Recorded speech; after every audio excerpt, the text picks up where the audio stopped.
Bonjour, bonjour à toutes et à tous, ravi de vous retrouver sur le plateau d'APE, Agir pour l'environnement, votre rendez-vous hebdomadaire, votre unique rendez-vous hebdomadaire avec l'environnement. Aujourd'hui, on va parler de la pollution atmosphérique, c'est tout simplement la qualité de l'air que l'on respire. Eh bien, à Mayotte, il n'est pas si mauvais que ça, mais on peut faire beaucoup mieux. Et à qui la faute de cette pollution de l'air? Eh bien, à nous tous. Tous les jours, on va utiliser notre véhicule, on peut peut-être faire mieux, plutôt que d'être un par véhicule, on pourrait très bien être 3, 4, voire 5 par véhicule. On aura l'occasion d'en parler. Est-ce que c'est possible de changer les choses, agir pour l'environnement au quotidien? En tout cas, moi, j'y crois.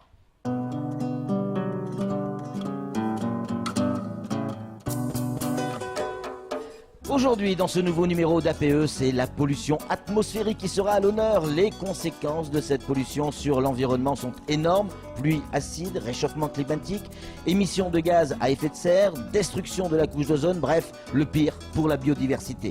Nous étouffons sous cette pollution que nous avons créée et pourtant nous pourrions agir. Alors nos équipes sont parties sur le terrain pour nous aider à mieux comprendre quelles sont les causes de ces pollutions et comment agir. Nous aurons ensuite avec nous sur le plateau pour approfondir le problème Bruno Brouard-Foster, directeur de AWA Mayotte. Nous aurons également Fassuati Hassani Ali, chargé d'études chez AWA Mayotte bien évidemment, et Mohamed Menji, adjoint au maire de Mamoudzou, chargé de l'aménagement. Enfin, nous retrouverons Anne-Constance Onguena, avec laquelle nous parlerons comme chaque semaine des chiffres importants et des gestes à adopter. Parler pollution atmosphérique, c'est pas le plus important, diront certains. Et pourtant, la pollution atmosphérique est la troisième cause de mortalité en France. Vous avez bien entendu, les principaux responsables sont les transports au quotidien. La voiture, tout simplement, ce sont les principaux responsables qui, notamment les bouchons que l'on peut avoir entre Tsararano et Longoni, ces bouchons qui congestionnent, ils commencent à inquiéter les pouvoirs publics et probablement à juste titre. Regardez ce reportage signé Pierre Bellucci, Leslie Vimenet et Abbas Alidi.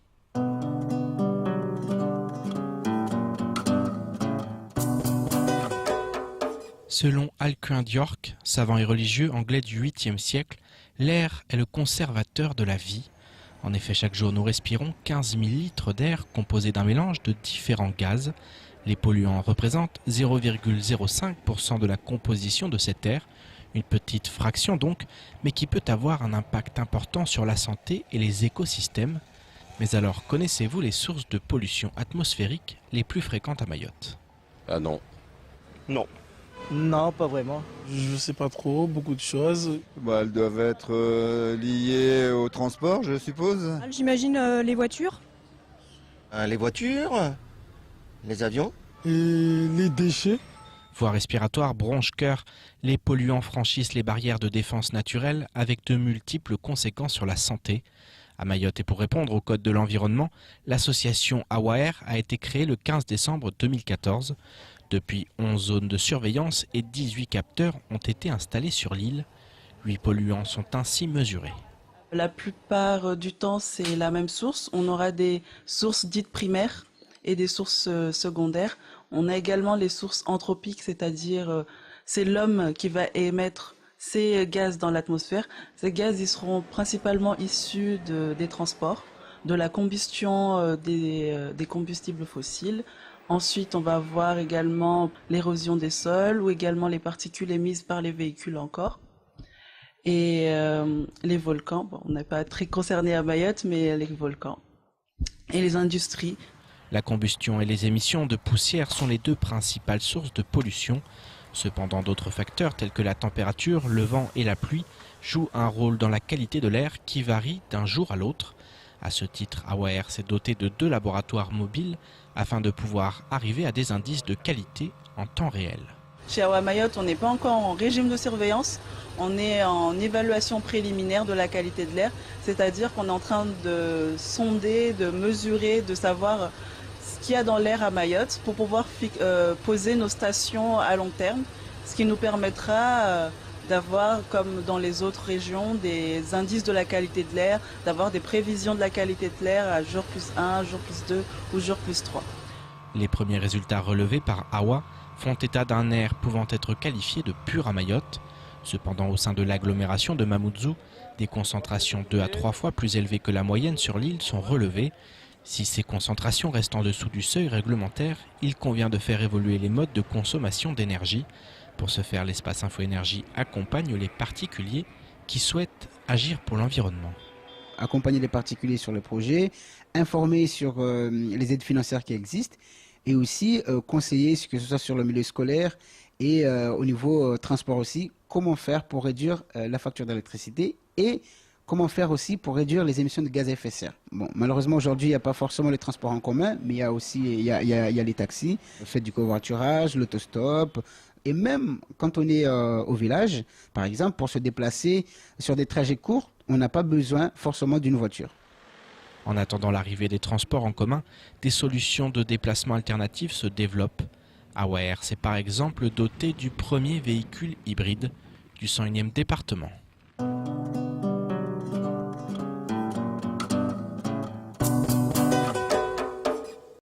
Oui, donc pas si grave que ça non plus, hein, la pollution atmosphérique, en tout cas à Mayotte, mais on peut faire mieux, on va en parler tout de suite avec nos invités, à commencer avec Fassuati Hassani Ali, chargé d'études à Awa Mayotte. Bonjour. Bonjour. Également avec nous Bruno Brouard-Foster, le directeur général de Awa Mayotte. Bruno, bonjour. Bonjour. Pareil avec Mohamed Mouenji, qu'on connaît bien sur ce plateau, adjoint au maire et chargé de l'aménagement à la mairie de Mamoudzou. Bonjour. Bonjour Patrick. Et Anne-Constance Onguena du cabinet Incidence, avec laquelle on reviendra sur les chiffres incontournables. Mesdames, messieurs, on va commencer évidemment avec la première question. Quelles sont les causes de la pollution atmosphérique? On va commencer avec Bruno, bien évidemment. Les principales causes, c'est quoi? Les principales causes de la pollution atmosphérique sont de deux sortes. Ouais. Bien sûr, une activité anthropique et une pollution naturelle aussi qui existe. Donc il n'y a pas que l'homme qui pollue, il y a la nature aussi, quelque Bien part. sûr. Ouais. Alors la nature, ça va être les volcans, ça va être les pollens, les moisissures, l'érosion des sols qui vont entraîner des poussières dans l'air, et les incendies aussi de forêts qui soient naturels ou non. Ouais. Quelles sont les conséquences sanitaires de ces types de pollution?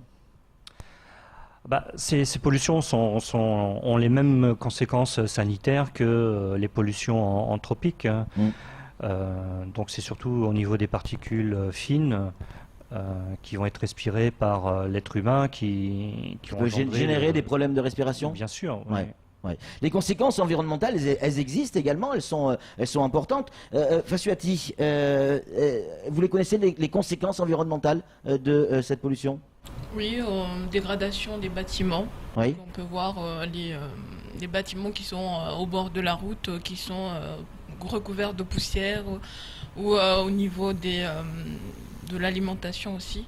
Sur les bâtiments, on peut le voir à l'œil nu? Oui, ça se voit à l'œil nu, surtout à côté des circulations, des routes où il y a de fortes circulations, et de la poussière aussi. Alors vous parlez de l'alimentation, c'est-à-dire?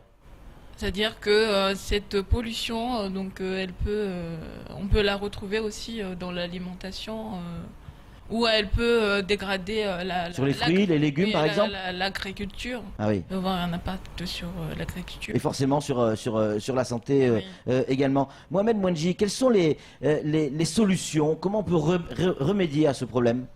Au niveau de la ville de Mamoudzou, la commune de Mamoudzou, avec d'autres partenaires, essaye de limiter les effets de cette pollution. Et sachant qu'il a été dit ici, il y a des causes naturelles, mais aussi des causes humaines. Nous agissons sur les deux niveaux. Mais au niveau de la responsabilité de l'homme, nous le voyons à travers la circulation et à travers ces embouteillages. Quand vous analysez un petit peu comment le monde est fait, comment les grandes villes, les grands pôles sont faits, il y a une grande capitale, il y a Rio, il y a Paris, il y a les autres. Et puis il y a toute l'activité qui sont concentrées sur ces capitales-là. Ici, nous avons une petite île, Mayotte, avec un centre, la même problématique. Voilà, un centre économique et administratif qui est à Mamoudzou, ce qui fait que tout le monde converge sur Mamoudzou, ce qui crée beaucoup d'embouteillages, beaucoup de difficultés de circulation. Et vous imaginez derrière ce qui est dégagé par ces véhicules, les particules dégagées par ces véhicules.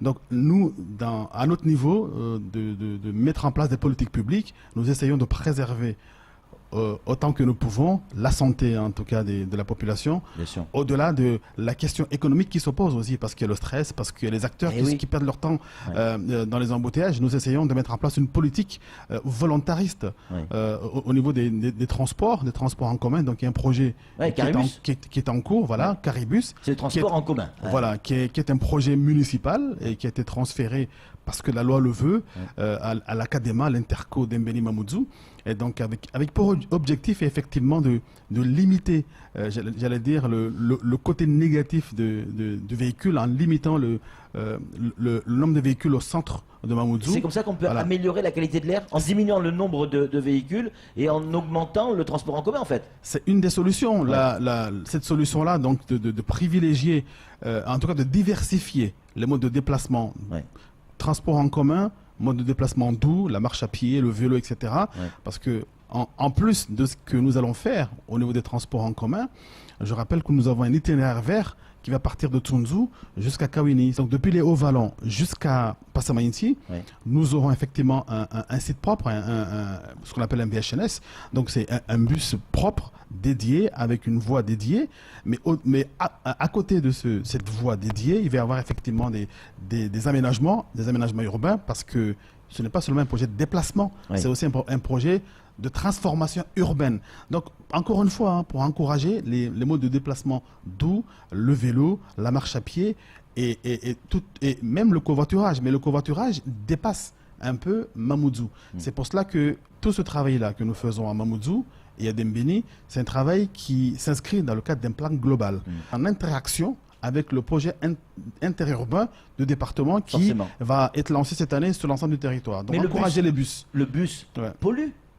Oui, mais polluer peut-être, pollue de moins en moins, parce qu'il y a de nouvelles techniques. En tout cas, bon, il y a plusieurs générations en ce moment de bus qui permettent de faire moins de pollution. C'est pour cela qu'on parle de BHNS, de bus à haut niveau de sécurité. Là, vous faites un heureux. Là, Bruno, il sourit, il est aux anges. En tout cas, c'est ce que nous allons mettre en place. Je rappelle juste que ce projet de la mairie de Mamoudzou et puis de l'Académa aujourd'hui de transport en commun en site propre a été retenu dans le cadre de Grenelle 3 de l'environnement en 2013. Donc c'est un projet qui s'inscrit dans une logique de développement durable. Donc j'allais dire le côté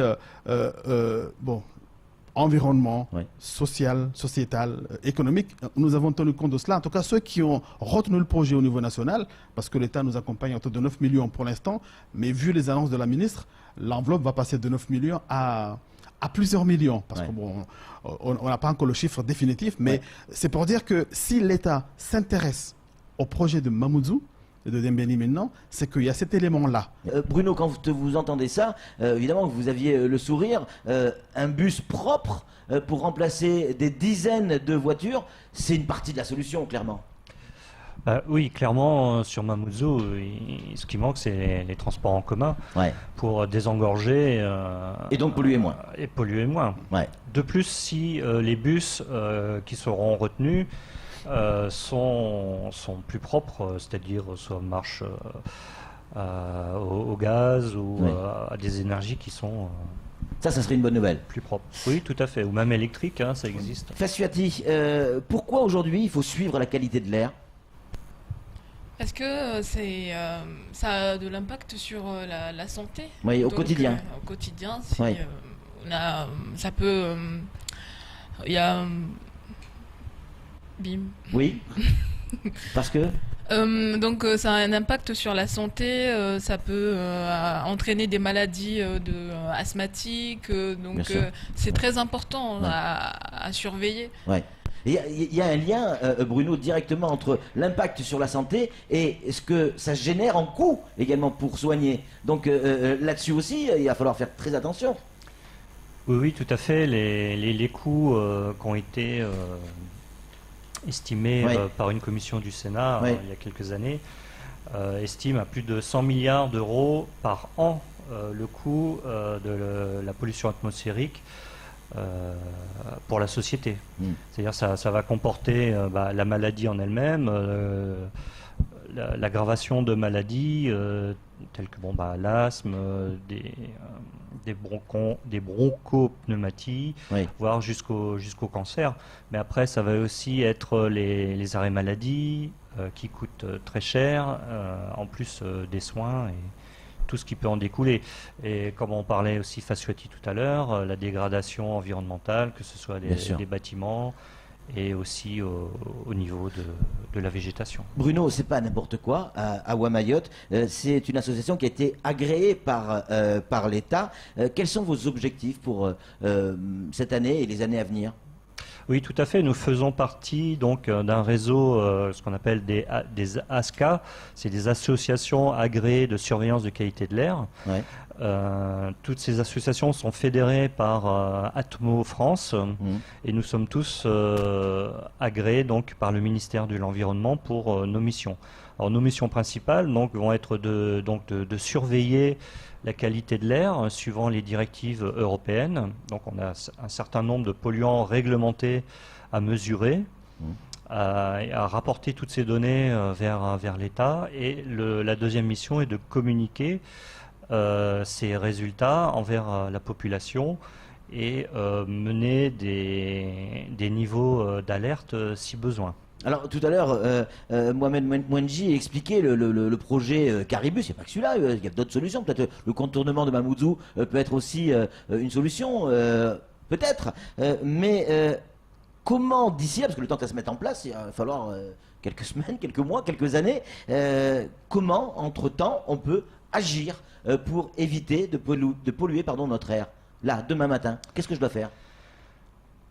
Alors, il y a plusieurs choses à faire. Déjà sur des déplacements courts, comme on a déjà évoqué, on peut utiliser soit le vélo ou la marche à pied. Déjà pour éviter d'utiliser sa voiture pour des un peu plus très petits trajets, parce que les petits trajets veut dire conduire avec un moteur qui est froid, qui n'est pas en marche optimum, donc qui consomme beaucoup plus. Au-delà, inférieur à 5 km, le moteur n'est pas à son régime optimum et donc pollue beaucoup plus et consomme beaucoup plus. Ensuite, sur Mamoudzou, sur Mayotte, il y a aussi un problème. Oui, c'est un problème. C'est tout le monde a tendance à brûler donc déjà des végétaux ou des déchets verts, mais aussi beaucoup de détritus, de poubelles. Des plastiques et tout ça.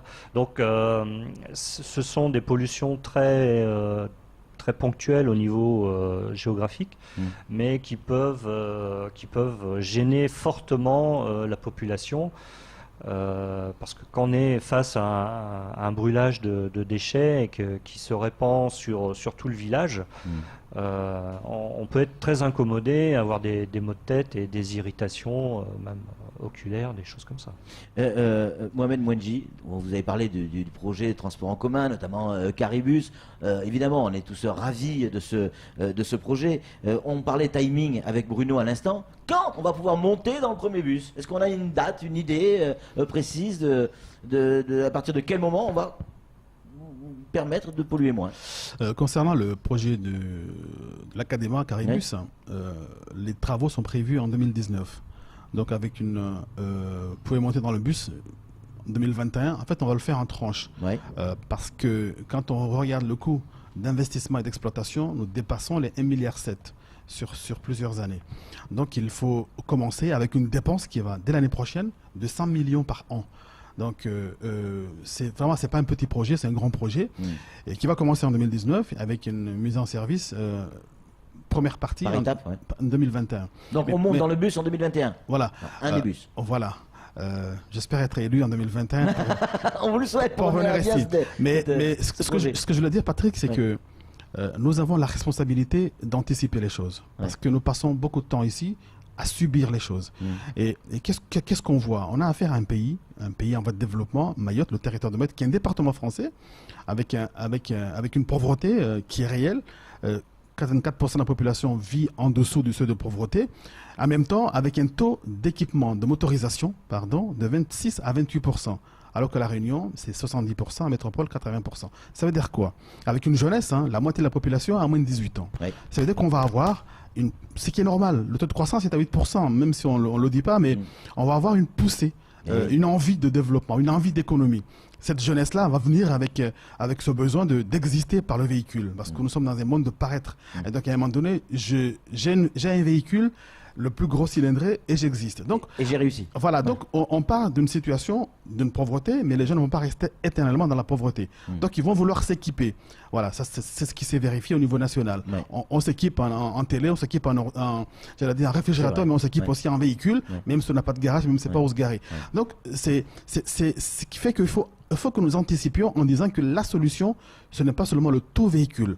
Et que la solution, ce n'est pas seulement de tout concentrer sur Mamoudzou et de venir tous à Mamoudzou. Parce qu'avec un taux de 26 à 28% de motorisation, nous sommes asphyxiés sur Mamoudzou, avec les difficultés qui ont été relevées ici au niveau de la santé. J'ai des enfants qui sont à la limite de l'asthme, donc qui ont du mal à respirer à un moment donné, avec la chaleur, avec les embouteillages, la concentration d'activité, toutes les particules qui sont dégagées. À un moment donné, il faut se dire, bon, quel est le modèle que nous voulons? Ok, chacun veut acheter sa voiture. À un moment donné, il va falloir qu'au niveau du département, il y ait une taxation, non seulement pas pour décourager, mais aussi pour rendre difficile, j'allais dire, l'accès, l'achat du véhicule, mais aussi le fait de rentrer sur Mamoudzou en véhicule, etc. Donc ce sont toutes ces politiques-là, en même temps des politiques incitatives pour utiliser la marche à pied, quand c'est domicile-travail, quand c'est court, le vélo, le covoiturage, tout ce qui peut faciliter effectivement de rendre beaucoup plus fluide l'accès à l'économique, mais qui ne doit pas seulement être concentré, l'économie ne doit pas seulement être concentrée sur Kawini. Et forcément. Vous restez avec nous sur ce plateau. On va retrouver tout de suite Anne-Constance Onguena et ses chiffres.